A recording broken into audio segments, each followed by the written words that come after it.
pretty amazing. He sang at the Duomo in Milan, and it was absolutely breathtaking. Happy Easter.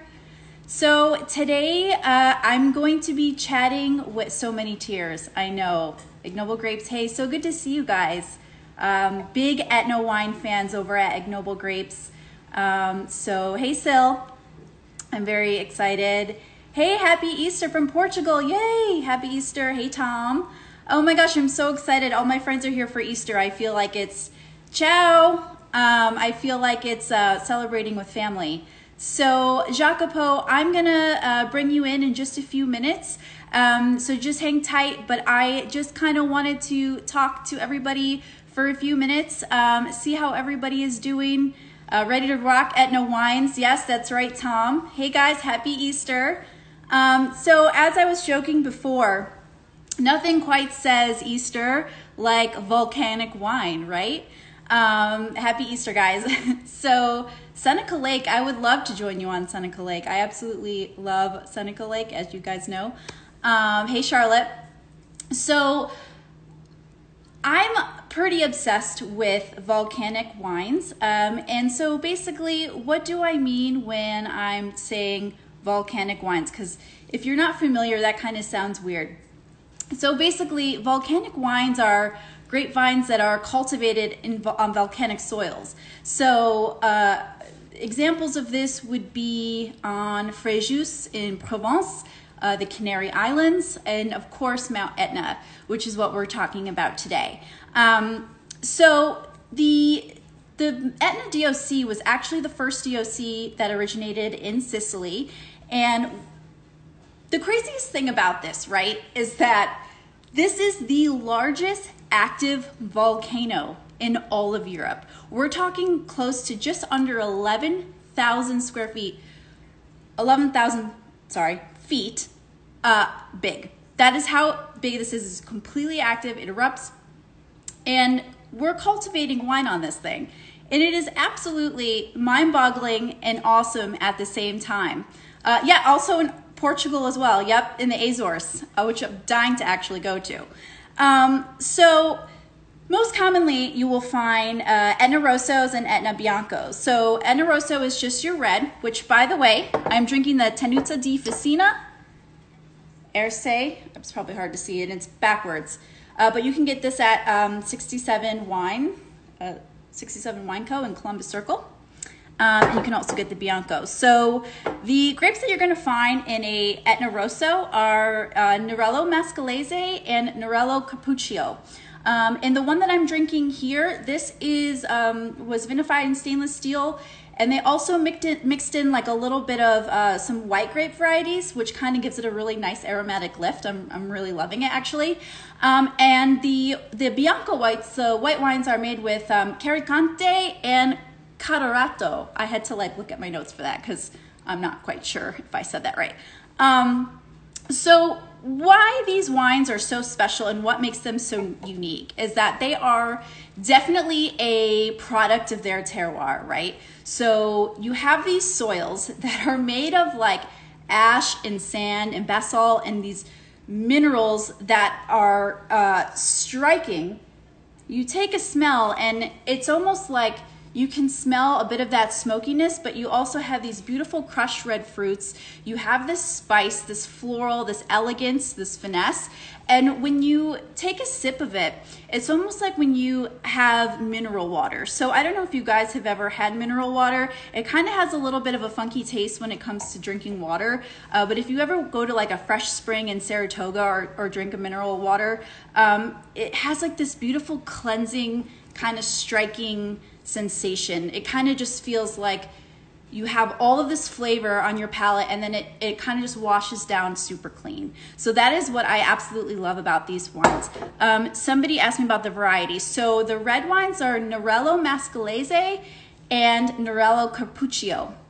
So these are indigenous grapes to Sicily.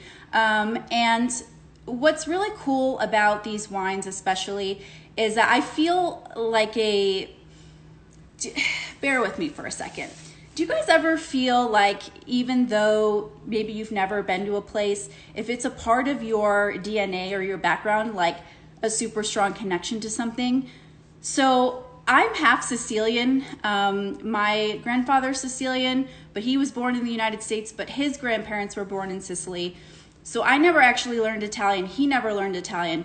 But I felt the first time I had a Sicilian wine, like a really, really kind of strong gravitational pull. And I felt like a super deep connection. And the first time I ever had a Sicilian wine was Nero di Avola, so it was not Etna. But it was probably a few years ago. And I remember just taking a sip of it and never hearing of the grape variety before, because it's also, Nero di Avola is also from, excuse me, from Sicily.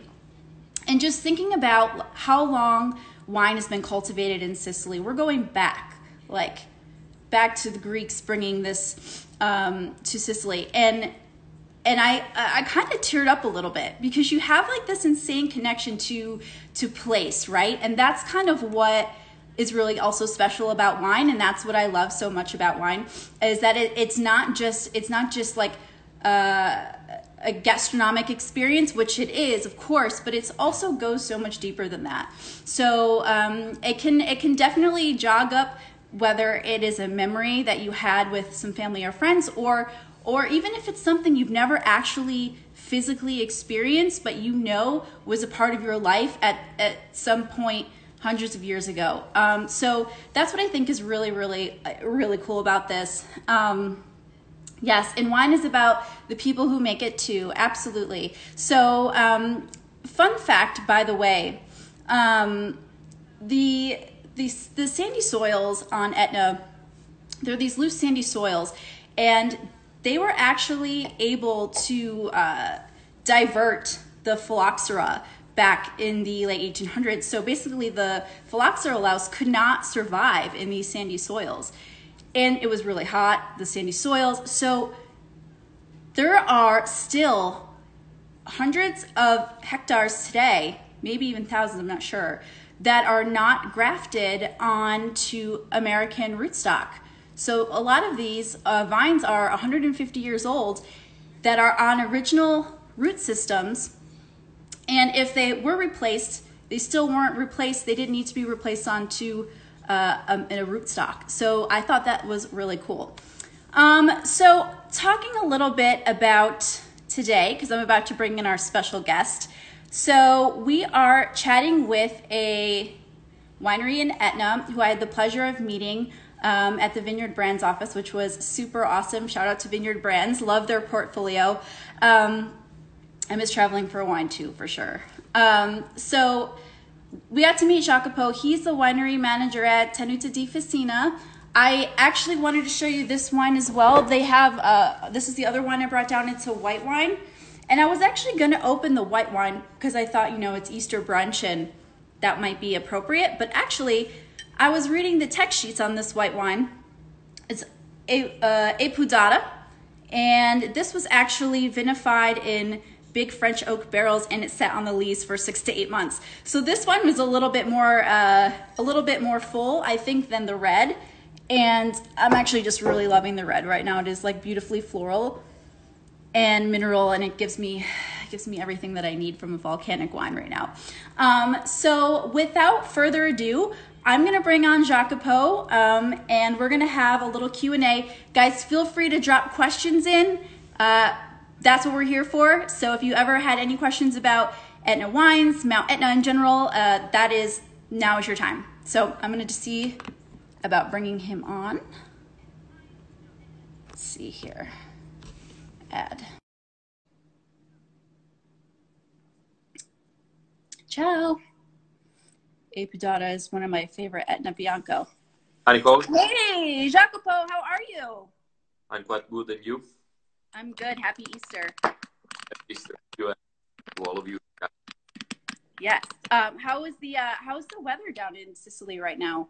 Oh, it's amazing, actually. We had a beautiful day, around like 70-ish Fahrenheit, actually. So like, oh my gosh, it's 25 Celsius. Quite nice. That's amazing. So it's actually downpouring here right now. I'm in North Carolina. I was able to get out of the city a couple weeks ago. So it's nice to hear that you guys had a good day for Easter. Yeah, it's great. So, cheers. We are drinking the wine, Nicole. this wine, Nicole. What? We are drinking the wine. What's that? We are drinking the same wine. Twinsies! Okay. Okay, so can you tell me a little bit about how Tenuta di Fessina started, and a little bit about Sylvia? Because I know that it has female ownership, which I think is killer. So if you could tell us a little bit about that. Oh, so yeah, the company has been founded by Silvia Maestrelli. She's Tuscan, first of all, from Florence, and she grew up in a winery close to Ceretto Guidis called Villa Petriolo. Mm-hmm. So she literally grew up in the wine world, and she moved to Milan. Actually, Milan adopted her because she's living there since more than 20 years right now. Wow. And she fell in love actually with Nerello Mascalese, so the grape variety that you mentioned before, the Erse Rosso um, main part. And she fell in love at a tasting with Nerello Mascalese. Not an Etna tasting, but actually she was tasting Nerello Mascalese at, I can say the name, Mr. Clerico House, so Barolo guy, big Barolo guy. And she completely fell in love with this variety, which was almost unknown at that time. So she decided to invest a little bit of time and visit personally Mount Etna. And at that moment, I would say that it was love at first sight, because she completely fell in love with this place, with the energy of the volcano, with the unicity of the terroir itself, all the volcanic land, and Fessina. The location of Fessina is quite unique because it's 7 hectares plus the structure itself, but it's literally hidden between 2 big lava flows. So it's like a nest, you know, and she was completely overwhelmed in this beautiful place with all the terraces, all the fragmentation, the original rootstock, the energy of the volcano, and she just fell in love and started everything. Very interesting because, as you mentioned it before, the story of Mount Etna is quite old. We can track back. Actually, there are fossils dating back to the 3rd century before Christ, but as you said, the real winemaking story, everything started when the Greeks came to Sicily around the 6th century before Christ.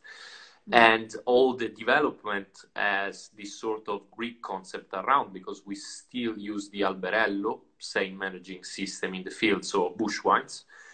And everything is literally fragmented between small terraces, like a French clos.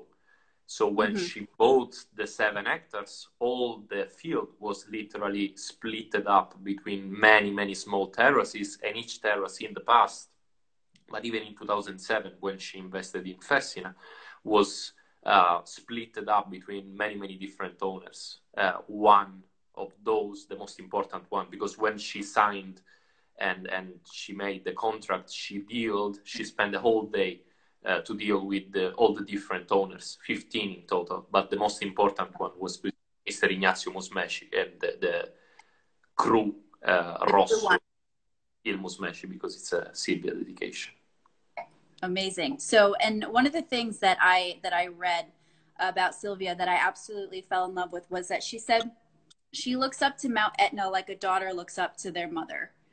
And I thought that was like super powerful because, I mean, it's beautiful. It's a force to be reckoned with, but it is something that is just so historic and beautiful, and it gives so many beautiful gifts to us. So I thought that was really beautiful. All the concept of Mount Etna, we always refer to the volcano not as a he, but as a she. The richness all around the volcano, which is gave mostly from the soil composition, but also from the environment itself, is since centuries giving this sort of feminine atmosphere. It's something rich, it's something fertile. So Silvia is a woman. She's a pioneer, and she started as a she. So maybe one of the first ladies on the volcano. So she really feel this connection. It's a big connection. And we're going to actually talk about we're going to talk about soils in a little bit. But I wanted to ask you kind of how you got involved in wine and your specific role at the winery. So I did my university, I'm Sicilian. I'm Sicilian, born and raised in Sicily, but I did my university abroad, north, in Piemonte, in Langhe, Okay. so Barolo, the UniSG, University of Gastronomic Sciences. And when I ended my master, a journalist presented me to Silvia. She was looking for a winery manager or a person in charge that was able to assist her and help. And it's 4 years now, so we just met. Wow. I fall in love with all the concept, the philosophy of the company. The place is amazing, so I'm really really lucky actually to be. And you guys actually have guest rooms there too, right? So people can come and stay on the site. Correct. That's the last investment of Silvia. The whole company, it's made, of course. So the core of the estate itself, it's in Rovitello, which is the northern side of the volcano, and it's also the core of the red wine production. And when she invested in all the vineyards, she also brought a beautiful palmento. And the palmento is another Greek invention, and it's a winemaking area, very very similar to a millstone, but it's made for making wine. And the palmento, so the main building, tracked back to the 17th century. So it's beautiful, and it's ancient and very elegant. And so she decided to make another step, another investment a couple years ago, and we decided to convert the old palmento and the whole hamlet actually to a winery boutique area. So we have 7 rooms for guests right now since 2018. So it's really recent. It's a startup project, and it's super. It looks super beautiful from the website. I was joking with Michael, and if you're watching, I'm like, we have to go. It's like these beautiful old like bricks and stones, but with these beautiful modern fixtures as well. It's like this perfect balance between the history and the present, and it just looks so beautiful.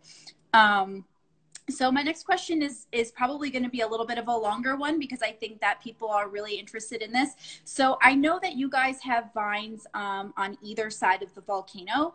And so I'm wondering how the vineyards are different from each other and how this is reflected in the wines. I would say you said something already before regarding the history of the volcano. So Mount Etna, everything started 700,000 years ago, but the volcano, the main block is more or less 500,000 years old. And during those centuries, the volcano, as you say, it is the biggest active volcano in Europe, so it's constantly erupting and it's active, and therefore the complexity is incredible. Each slope has a different altitude, a different soil composition, a different geology, and of course a different thermic excursion, solar exposition, and even human heritage. So the crazy thing, probably, and the biggest challenge for all the winemakers today on Mount Etna is to deal and understand the different terroir and the different location. Because if you move yourself 5 kilometers or 3 kilometers, 3 miles, the expression in the field can really change. Totally different. So it's crazy. But in order to answer, the whole appellation is more or less like a horseshoe. It's an half moon going north, east, and southwest. Right, like a backward C. Correct. Yeah. So the northern side is related mostly historically to red grapes. So Nerello Mascalese and Nerello Cappuccio are mostly on the northern side, even though there are some good Nerelli also on the southwestern side. East is kind of unique because the east side, and Milo in particular, which is a small district where we can produce Etna Bianco Superiore, has two or three things which are completely different compared to other areas. First of all, it's the rainiest area all around Sicily. So it's more than 1,000 milliliters a year. And Erse Rosso, 20 minutes away by car, let's say half an hour, has 400 milliliters. So we are 3 times more rainier than Rovitello. Does that have to do with the sea? Sorry? Does that have to do with being near the sea, like the cloud cover and the rain? Correct. So east, it's facing the Ionic Sea. So you are 900 meters, which is like a little bit less than 3,000 feet high, but you are literally facing, you are on a beautiful terrace facing the Ionic Sea. So the influence, the memory of even the saltiness in wines, you taste the Bianco and you have kind of a savory iodine finish. Saline. It's a sort of benchmark from Milo, at least in my opinion. And of course, the geological side on the east is quite active. Let me say that southeast, it's in the past 2 or 3 years, several small cities had couple issues with the recent geological activity, and we have a specific place. It's called Valle del Bove on the east. This happened more or less 60,000 years ago. A huge portion of the volcano collapsed directly into the sea. And during the collapse, this huge part, it's like a scar. So the flow, when we have eruption, usually goes there. And of course, the whole thing affected the Milo geological area a lot. So east is kind of unique. High altitude, high thermic excursion, very vertical, salty, citric wines, Carricante mostly. And the southwest, where we make the Apudara and Laeneo, in Biancavilla, it's another kind of place. Yes, the blue label up there. Bottle 2. And this is one of the most important Silvia's project. It's a wine that she dedicated to a constellation, the Pleiades constellation. It's the highest vineyard that we own. It's roughly 3,000 feet. And the nice thing here, we can really taste the delicacy of the southwest. We are not facing the sea anymore, so everything is a little bit more protected. We are facing the inner part of the island. And this is the oldest geological area of Mount Etna. We are just comparing Milo, so Erse Bianco, one of the youngest geological areas, versus a Premiocinic soil, so incredibly sandy, light, very delicate Carricantes from this area, very floral and fresh. Therefore, and the main idea of Silvia was to make a direct winemaking in French oak in order to create this harmony between the fresh, the creaminess, and then complexity. So I made a good choice then, maybe saving that one for dinner. Oh, it's a great idea. Right? Okay. Because normally you would think, you graduate from white to red, but then after reading the vinification, I was like, you know what? I think I'm going to start here and then graduate to that later tonight. So going back to you were talking about lava flows and eruptions and changing the geological shape of the volcano. And to me, it's mind-boggling, because you have this volcano that is the highest in all of Europe. It is completely active. It could erupt at any time. So how does that affect the vines? Like, what happens when it does? Like, what do you, you guys are all just living there with these vines, and what happens? So let me say that the winemaking and all the history wouldn't be here without the volcano. So it's a perfect balance between the man and what Mount Etna does for us. And let me say that, of course, we are the people, we live there, so we don't really feel the danger of having a big active volcano behind us. Of course, you must get comfortable with certain situation, like a small earthquake or a huge amount of ash in the air, or certain times we evacuated, like 2002, 1991. So sometimes the lava, it's really able to reach the cities, but usually this sort of very it's the activity itself is helping us, because as the volcanoes stay active constantly, it's safer for all of us. You should start to concern or think about that when you have a cap on the top, or when the volcano is not really active. Of course, it will be dangerous. Right. Well, I think that's funny because I actually work for an Italian company in Napoli. It's a fashion brand. And, you know, we talk about Mount Vesuvius, which is, you know, kind of the same thing. And people still live on this active volcano. When you ask them, you know, why do you live on an active volcano? They're like, this is where we've always lived. My grandfather lived here. His grandfather lived here. Their grandfather lived here. Why would we not live here? It's just, it's part of our heritage. It's part of our history. So I always find that so fascinating. It's true. Happens. There are certain areas like Zafferana, or like mostly on the east, which are facing this issue. So move or not move, maybe in the next 50. You can not really know when it's going to happen. Right. So right. Well, she makes great wine. Oh yeah. Yes. So what is going on? Where are you guys now in the vineyard? What's happening in the vineyard now? And what is kind of happening because of the current issues with the quarantine and all that? How are you guys dealing? So, as you know, the rural side of the company is constantly working. Making wine means 365 days a year of care. So, moreover, for us, it's even not challenging, but it's common to face quite a big effort right now, because at Fessina everything is completely handmade. The composition itself of the vineyard, or the bush wines and the terraces are making. We are around 1,300 hours of manual activity per hectare per year, so it's all handmade. Right now the guys are tilling the soil. We ended up with the pruning a month or less.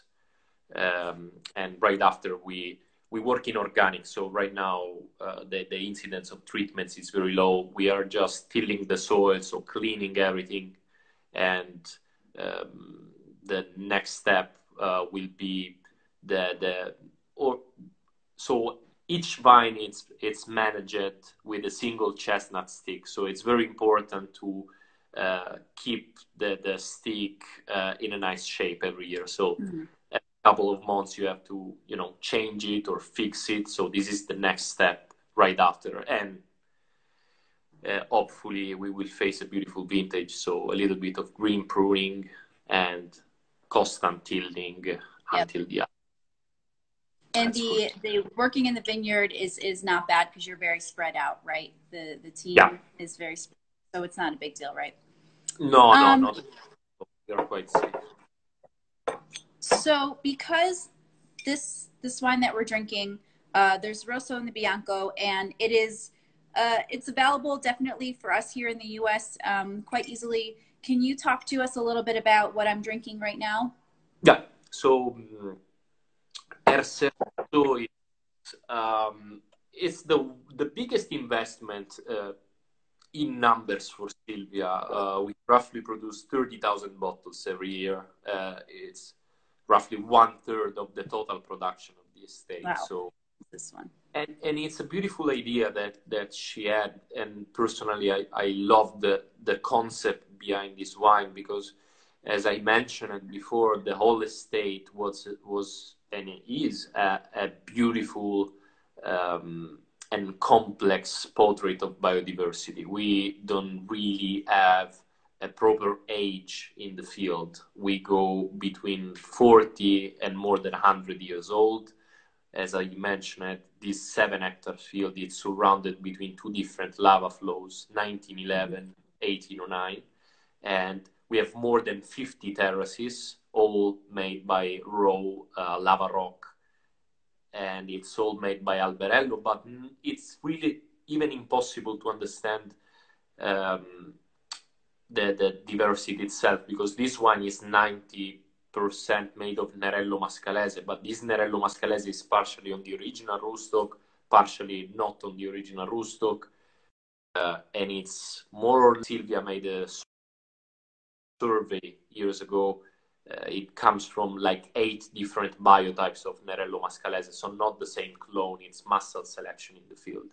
So 90% Nerello Mascalese, different ages, different terraces, the whole field is like a big frame, a portrait.